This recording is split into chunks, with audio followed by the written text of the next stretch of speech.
একবার আইসা ঘুরে গেছি। মোম নিভে গেল। নিভে গেল। দিব? হ্যাপি বার্থডে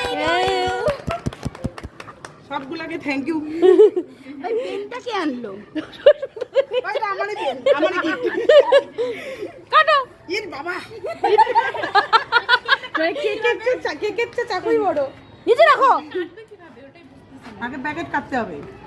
আরে এমনি কোনো ইসে দিয়ে কাটো না। এই যে। Happy birthday to you. Thank you. ও মা, আমি তো সারপ্রাইজ হয়ে গেলাম। একটু তাকাও তাকাও উপর দিকে একটু তাকাও।